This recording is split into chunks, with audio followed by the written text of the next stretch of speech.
وہ حدیث ہے صحیح البخاری میں، سیدنا حاتب رضی اللہ تعالیٰ، یہ نبی علیہ السلام کے بڑے پیارے صحابی، مدینہ میں ہجرت کر کے آئے۔ نبی علیہ السلام نے یہاں کچھ پروگرام ترتیب دی، مشرکین کے حوالے سے، کفار کے حوالے سے، مکے والے لوگوں کے حوالے سے۔ تو حضرت حاتب رضی اللہ تعالیٰ حضور کے قریب صحابہ میں سے تھے، کبار صحابہ میں تھے، ہر مشورے موجود ہوتے، شریک ہوتے۔ انہیں کچھ نبی علیہ السلام کے راز علم میں تھے، مجلس شورا کا رکن ہونے کی وجہ سے، ہر مشورے میں شریک ہونے کی وجہ سے۔ تو ان کے دل میں یہ خیال آیا کہ کیوں نہ مشرکین مکہ پر، کفار مکہ پر ایک دن چڑھا دو، احسان کر دو، نیکی کر دو، حضور کے جو پروگرام ہے ان سے انہیں آگاہ کر، تاکہ وہ خوش ہو جائے اور میرا ان پر ایک احسان ہو جائے۔ انہوں نے خط لکھا، اس خط میں حضور کے سارے پروگرام جو راز تھے وہ بیان کر، اور ایک عورت کو اجرت پر، معاوضے پر لیا اور اسے کہا یہ میرا خط ہے، آپ عمرہ کرنے کے بہانے ارادے سے مدینے سے مکے کا سفر کریں، اور یہ میرا خط ہے، اس خط کو محفوظ کر کے آپ لے جائیں، اور مکے کے اندر فلاں فلاں جو سردار ہے اس کو یہ میرا خط دے دیں۔ وہ عورت معاوضے پر راضی ہے، خوش ہے، وہ خط لے کے مدینہ سے مکہ کی طرف روانہ ہو۔ جو ہی مدینہ سے باہر وہ عورت سفر اس کا شروع ہوا تو اللہ تعالیٰ نے جبریل علیہ السلام کو محمد مصطفیٰ پہ بھیج دی، اے میرے پیارے پیغمبر، آپ کے راز، آپ کی اندر کی جو باتیں ہیں کفار کے حوالے سے، وہ باتیں خط میں تحریر ہو چکی ہے، اور ایک عورت خط لے کے یہاں سے روانہ ہو چکی، فلاں جگہ پر عورت پہنچنے والی ہے، صحابہ کرام کو کہیں کہ وہاں جائیں اور اس عورت کو گرفتار کریں تاکہ یہ خط، یہ راز وہاں نہ پہنچے۔ آپ پر تو وہی آ گئی۔ نبی علیہ السلام نے سیدنا علی رضی اللہ تعالیٰ، شیر خدا، محبوب خدا، سیدنا علی رضی اللہ عنہ بلایا، فرمایا اے علی، 3 ساتھی ساتھ لے لو اور فوری سواریوں پہ سوار ہو جاؤ، اور فلاں جگہ پہ جا کے اس راستے سے نکلو، فلاں جگہ پہ تمہیں ایک عورت ملے گی، اس عورت کے بعد ایک خط ہے، ایک رکا ہے، اس خط کو لے آؤ، عورت کو گرفتار کرو اور خط اس سے برآمد کرو، خط بھی لے آؤ، اس عورت کو بھی لے آؤ۔ سیدنا علی رضی اللہ تعالیٰ ساتھیوں کو ساتھ لی، وہاں پہنچ جہاں محمد مصطفیٰ صلی اللہ علیہ وسلم نے فرمایا تھا، عین اسی جگہ پر اس عورت سے ملاقات ہو۔ سیدنا علی رضی اللہ تعالیٰ اس عورت سے مخاطب ہو، فرمایا تیرے پاس ایک خط ہے، ایک رکا ہے، اس رکے کو لینے کے لیے ہم نے یہ سفر کیا ہے، لہذا رکا ہمارے حوالے کا۔ عورت نے کہا کہ میرے پاس تو رکا ہے ہی نہیں، وہ مکر گئی، انکار کیا، میرے پاس رکا نہیں۔ فرمایا رکا تیرے پاس ہے؟ اس نے کہا نہیں۔ اب یہ 4 صحابہ ہیں، سیدنا علی رضی اللہ عنہ کی عادت سے عادت، فرما رہے ہیں رکا تو تیرے پاس ہے؟ اس نے کہا میرے پاس رکا نہیں ہے، میں کسی اپنے سفر میں، اپنے کام، اپنی مصروفیت، اپنے معاملات میں مکہ جا رہے ہوں، میرے پاس کوئی خط نہیں۔ جب عورت نے انکار کیا اور بڑے حوصلے سے ایسے جیسے سچ بول رہی ہے، سچ کہہ رہی، تو ایک صحابی نے سیدنا علی رضی اللہ تعالیٰ سے کہا کہ مجھے ایسے محسوس ہوتا ہے کہ اس کے پاس رکا ہے ہی نہیں، خط ہے۔ یہ کیسے ہو سکتا ہے کہ ہم 4 مرد ہیں اور جنگل میں ہیں، اتنی جرأت اور اتنی ہمت عورت میں کیسے دلیری ہو سکتی ہے کہ وہ انکار کرے؟ رکا اس کے پاس ہے ہی نہیں، خط ہے ہی نہیں۔ تو سیدنا علی رضی اللہ تعالیٰ عنہ اس عورت سے توجہ اٹھا کے اس کی طرف متوجہ ہو گئے، فرمایا کیا کہہ رہے ہو؟ یہ خط نہیں ہے اس کے پاس۔ تو ہمیں بھیجا کس نے ہے؟ محمد مصطفیٰ صلی اللہ علیہ وسلم، بھیجا رسول اللہ نے، اور رسول اللہ نے فرمایا رکا ہے، خط اس کے پاس ہے۔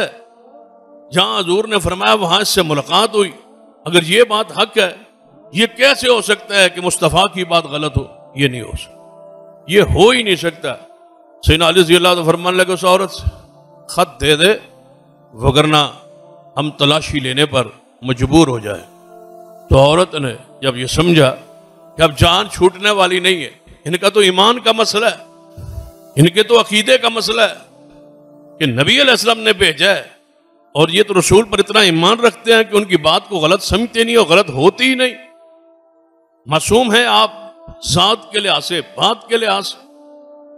آپ کی ذات بھی خطاؤں سے پاک ہے اور آپ کی بات بھی غلطی سے پاک ہے. تو اس عورت نے اپنے بالوں کے اندر چھپایا ہوا تھا وہ, اور پھر بالوں کو جوڑا ہوا تھا, باندھا ہوا تھا. اس سے اندر سے رکا اس نے نکالا اور دے دی. گرفتار ہو گئی عورت, رکا برآمد ہو گیا. عورت کو لے کے صحابہ کرام مدینہ پہنچ. نبی علیہ السلام سے عرض کیا, مسجد نبی میں حضور انتظار کر رہے. فرمایا یا رسول اللہ صلی اللہ علیہ وسلم, واقعی عورت ہمیں مل گئی, گرفتار ہو گئی, ہم اس کو واپس لائے اور اس کے پاس سے جو رکا آپ نے فرمایا وہ بھی مل گیا ہے, اور یہ رکا ہے, یہ خط. آپ نے فرمایا اس کو کھولا جائے. کھولا گیا. فرمایا اس کو پڑھا جائے. جب پڑھا تو اس میں سارے حضور کے پروگرام راز لکھے ہوئے. آپ نے فرمایا اس کے نیچے کوئی دستخط یا کسی کا نام, یہ کس کی طرف ہے, من جانب کیا کوئی لکھا ہوا ہے, یہ کس طرف سے ہے, کس نے لکھا ہے؟ صحابہ نے کہا یا رسول اللہ صلی اللہ علیہ وسلم, اس کے نیچے نام تو سیدنا حاتب, آپ کا صحابی یہ سامنے بیٹھا ہے, بڑا پیارا ہے اور آپ کا بڑا قریبی ہے, نام تو ان کا لکھا ہو. تو ایسا بھی ہو سکتا تھا کہ نام غلط لکھا ہو, کسی اور نے لکھ کے نام ان کا تحریر کر دیا. آپ نے پوچھا حاتب یہ واقعی خط آپ نے لکھا ہے, آپ کا نام لکھا ہو؟ اس نے کہا یا رسول اللہ صلی اللہ علیہ وسلم, آپ کے سامنے کیسے انکار ہو سکتا, جس رب نے آپ کو اطلاع کر دی ہے وہ رب یہ بھی تو کہے گا نا, بتا دے گا نا کہ یہ کس نے لکھا ہے, یہ میں نہیں لکھا. اس میں کوئی شک نہیں کہ میں نے لکھا ہے. سیدنا عمر رضی اللہ تعالیٰ بیٹھے تھے, انہوں نے تلوار نیام سے نکال لی کہ جاسوس کی سزا تو قتل ہے.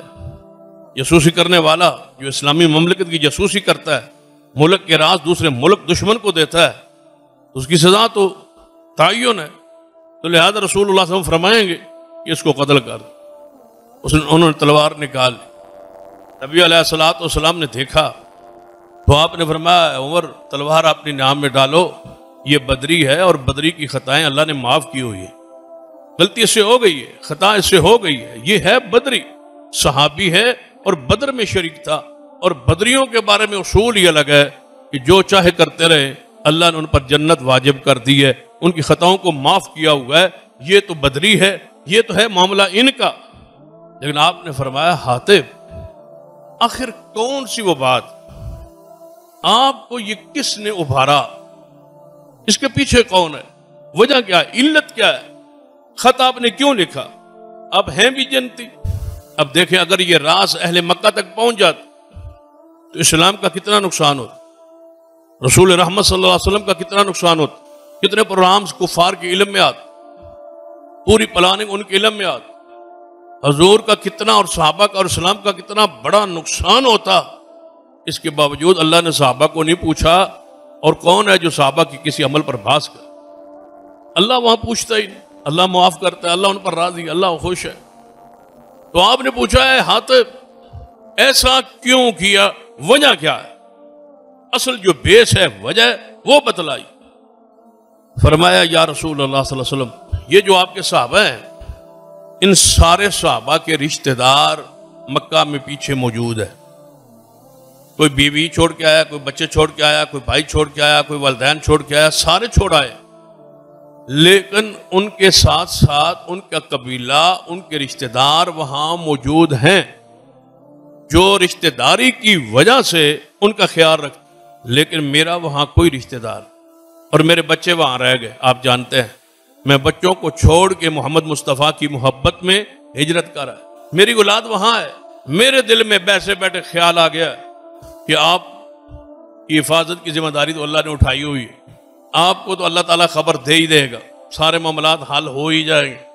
میرے پاس جو راز تھے, بس چلو ایک دو راز میں نے وہاں لکھ دیے کہ کفار پر مشرکین پر میرا احسان ہو جائے گا, وہ خوش ہو جائیں گے کہ وہاں بیٹھ کے ہماری حمایت کی, ہمارا ساتھ دیا, وہ میرے بچوں کا خیال رکھیں گے, مجھے اپنے بچوں کی محبت غالب ہے. اس سے اللہ ڈرا رہا ہے ایمان والو, تمہاری اولاد اور تمہاری بیویاں یہ دشمن ہے اگر دین سے رکاوٹ.